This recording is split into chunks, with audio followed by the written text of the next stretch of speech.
Merci de choisir votre magazine pour vous informer. Mesdames et messieurs, bonsoir et bienvenue.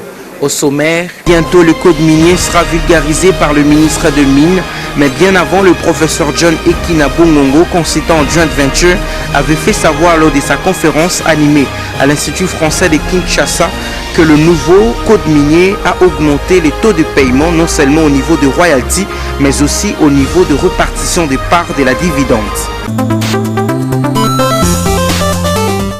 Bientôt, le code minier sera vulgarisé par le ministre de Mines. Mais bien avant, le professeur John Ekina Bongongo, consultant en joint venture, avait fait savoir lors de sa conférence animée à l'Institut français de Kinshasa que l'ancien code minier était caractérisé par un faible taux de redevance ou de royalties, alors que le nouveau augmente les taux de paiement, non seulement au niveau de royalties, mais aussi au niveau de répartition de parts de la dividende. Junior Moulumba. La contribution des hommes scientifiques, notamment le professeur d'université, s'avère nécessaire pour l'acceptation du nouveau code minier par le partenaire étranger. Ils vont dire qu'en faisant une lecture croisée entre les deux codes, l'ancien code minier était caractérisé par le faible taux de redevance, le faible taux de royalties. C'est-à-dire que lorsque quelqu'un exploite dans une activité minière, il ne doit payer que 2% des royalties ou des redevances sur le chiffre d'affaires. Et cette situation a duré depuis 2002 et dans nos recherches, nous avons essayé de décrier cela pour dire que même si on faisait descendre les anges pour gérer la RDC, dans ces conditions-là, ça serait pratiquement impossible de booster la relance. Tellement qu'on a beau crier, on a décrié.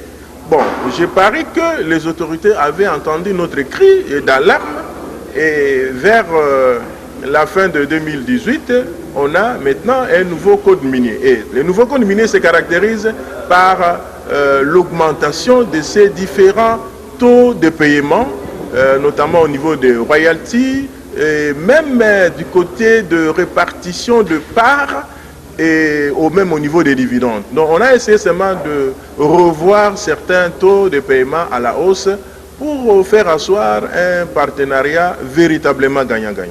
Telle est la difficulté que rencontre la RDC à ce qui concerne l'augmentation des taux de redevances ou des royalties et qui est passé de 2 à plus ou moins 10%. Ce code minier rencontre beaucoup de résistance, beaucoup de difficultés parce que les partenaires étrangers sont en train de réfléchir par 2 fois pour l'accepter. Mais bon, nous sommes en train, nous, scientifiques, d'observer cette situation pour voir comment on va aboutir avec ça. Donc, il serait mieux, comme maintenant, le Ghana et la Côte d'Ivoire aussi ont le même problème. Le Ghana produit le cacao et même la Côte d'Ivoire, mais avec leurs partenaires qu'on appelle broyeurs, il se pose pratiquement le même problème. Le même problème parce que la redevance est toujours de 2%. Vous voyez, ça ne concerne pas seulement le Congo, ça concerne aussi d'autres pays. Mais la révisitation, c'est ce qui est envisagé. On va révisiter pour qu'on puisse répondre aux défis. Voilà, le gouvernement actuel a besoin de ressources. Et comme nous, il n'y a que présentement le secteur minier qui est porteur de ressources, il faudrait repenser ce partenariat, revigorer ce partenariat pour que cela puisse créer des effets détonateurs, des effets propagateurs pour essayer d'améliorer tant soit peu les conditions de ces partenariats afin qu'il y ait certaines relances. Les professeurs d'économie publique, industrielle et consultant à joint venture, John Ekina Bongongo propose cependant une étude minutieuse et pourrait penser ce partenariat.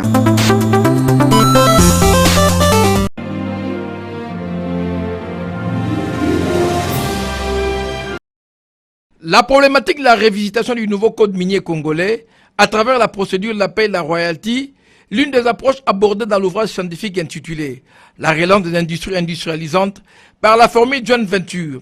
Cette matière était au cœur d'une fructueuse rencontre littéraire animée par le professeur John Ekina Bongongo.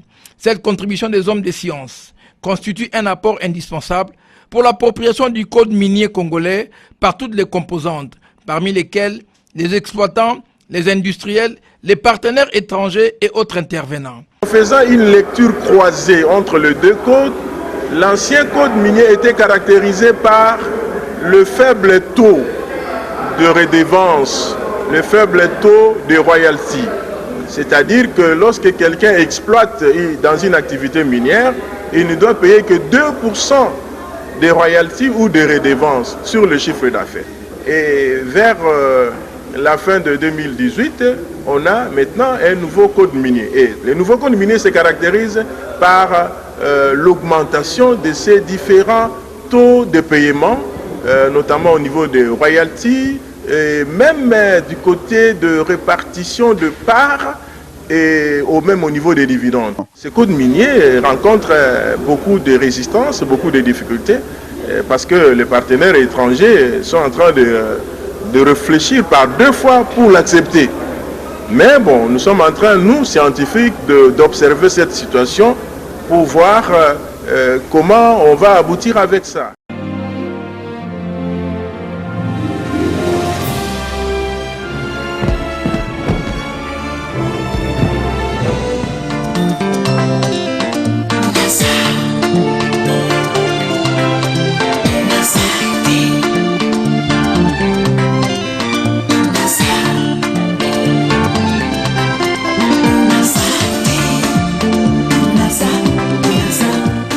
Amis téléspectateurs, bienvenue à ce nouveau numéro de votre émission Expertise scientifique qui reçoit aujourd'hui M. John Ekina Bongongo, professeur d'université, avec qui nous allons parler aujourd'hui du prix de l'excellence et de son livre sur la joint venture qui consiste à un partenariat gagnant-gagnant pour les industries congolaises. Monsieur le professeur, bonjour. Bonjour, monsieur le journaliste. Professeur, estimez-vous que ce mérite peut avoir un apport considérable dans la science et aussi dans le développement de notre pays? Voilà, monsieur le journaliste, j'admire vos questions parce que vous êtes un journaliste qui présente une émission à haute portée scientifique qui fait toujours un lien entre la science et la société. Et donc l'ouvrage tel qu'il est là, il est d'abord académique, c'est-à-dire pour faciliter la recherche, c'est-à-dire pour permettre à ce qu'on puisse véhiculer les connaissances pour la formation des étudiants en économie en général et l'économie industrielle en particulier. Maintenant, pour ce qui est du monde professionnel, comme la thèse a été préparée et donc on a pris comme champ d'investigation la gécamine et la saucidaire, alors le résultat de cette thèse constitue toute une expertise, naturellement, pour le gouvernement. Ils peuvent utiliser cela pour essayer de recadrer les choses. Parce que n'oubliez pas que cet ouvrage est parti d'un constat selon lequel les industries de grande envergure dans notre pays, notamment la gécamine et la saucidaire, avaient signé des partenariats avec certaines firmes étrangères. Bon, nous avons dans cet ouvrage essayé d'analyser ces partenariats et nous avons trouvé que cela était mal négocié. Et en fin de compte, nous avons proposé un modèle efficient en guise de panacée, dénommé modèle Ekina de relance des industries par la joint venture. Ce modèle regorge des atouts indispensables, susceptibles de relancer ces entreprises qui étaient restées longtemps en veilleuse. Alors, on a fait des propositions et je parie que ces propositions ont été dans une certaine mesure entendues et que je vois de temps en temps comment on essaye même de revoir certaines dispositions du code minier, et ainsi de suite. Nous avons maintenant un nouveau code minier. Je sens quand même que mon cri de larmes a été entendu et que ça ne fait que m'enchanter.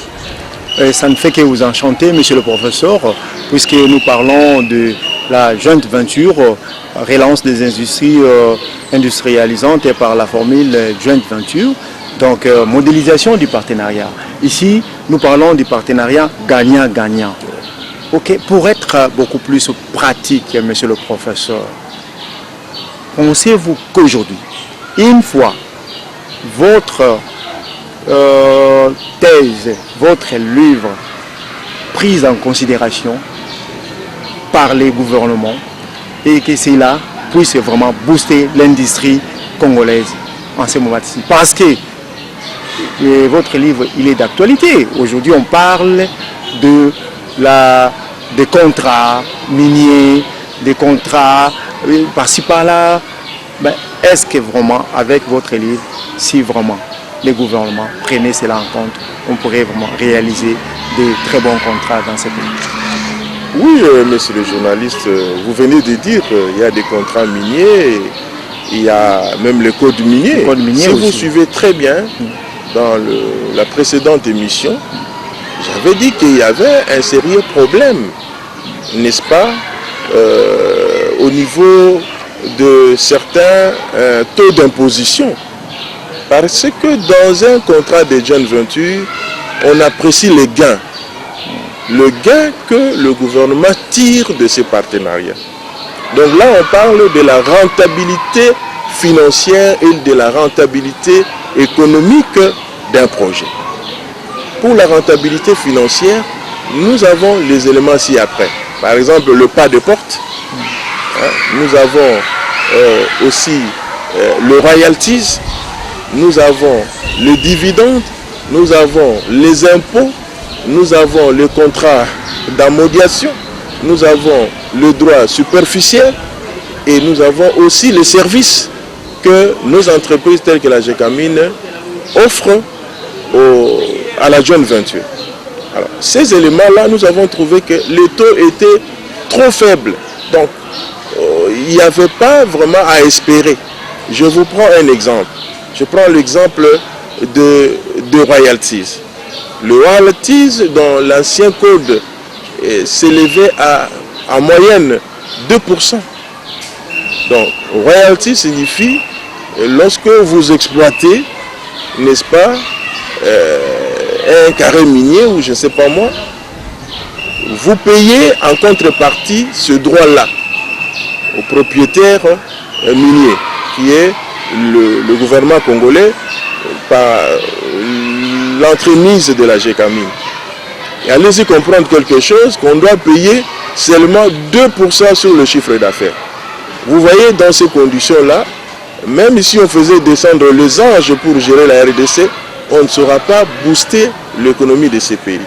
C'est ainsi que nous avons dit que non, il faut quand même recadrer les choses, c'est-à-dire que relever quand même ces taux-là à un seuil raisonnable pour permettre à ce qu'on puisse avoir des moyens subséquents pour la relance de l'économie.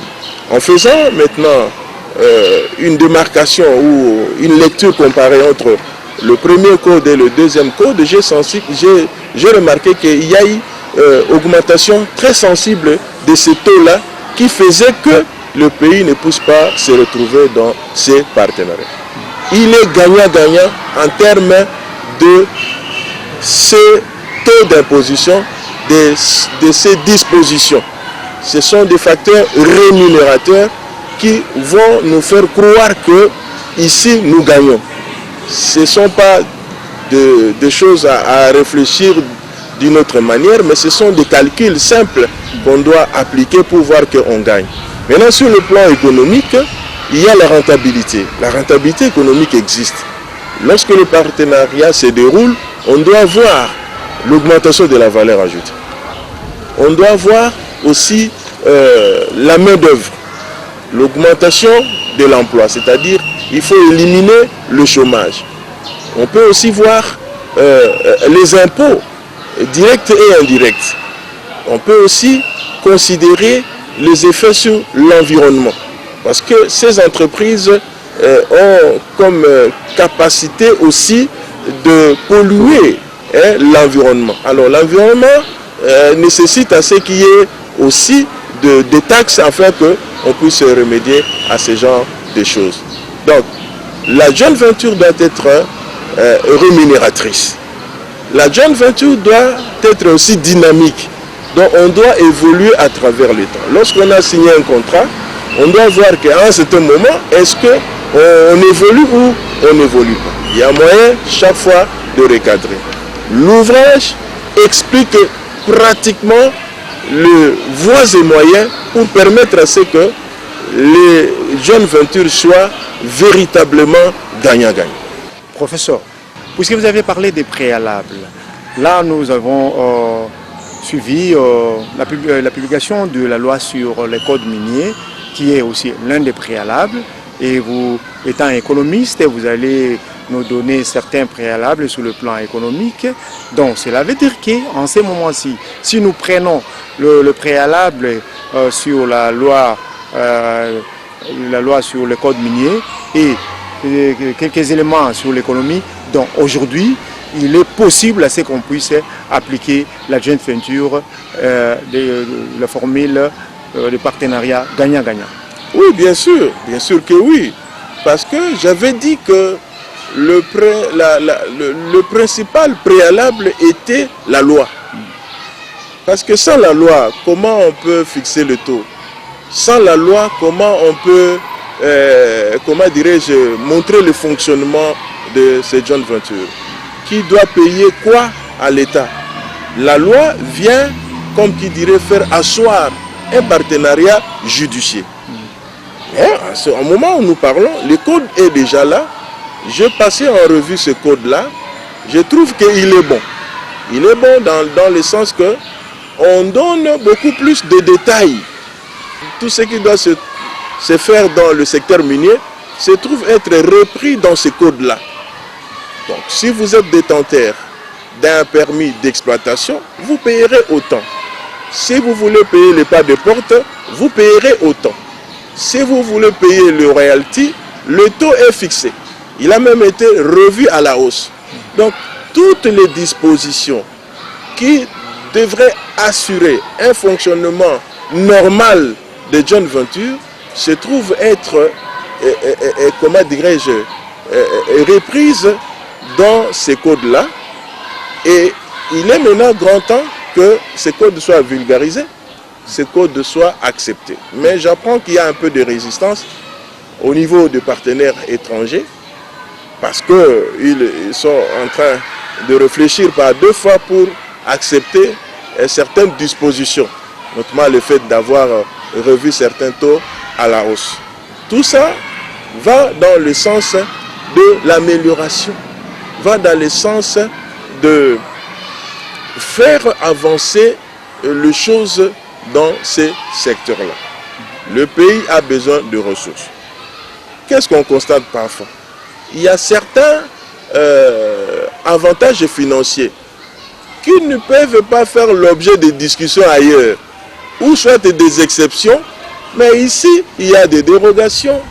Les gens qui devraient payer les pas de porte ne payent pas parce qu'ils sont bénéficiaires d'une dérogation, ainsi de suite. Ailleurs, ça ne se passe pas comme ça. On prive l'État de ses moyens et on est devant l'impasse. La joint venture n'est pas, comment dirais-je, l'œuvre des Congolais. C'est une technique, c'est une pratique qui a vu le jour il y a très longtemps dans le monde européen. Et depuis que cette joint venture existe, il y a toujours des réformes.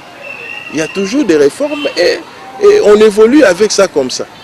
Donc, depuis qu'on a signé le premier contrat de joint venture avec la société Tekefungum jusqu'à aujourd'hui, moi je pense que ça nécessite quand même qu'on puisse avoir des réformes. Et comme on vient de commencer avec le code minier, je crois que c'est quelque chose à encourager.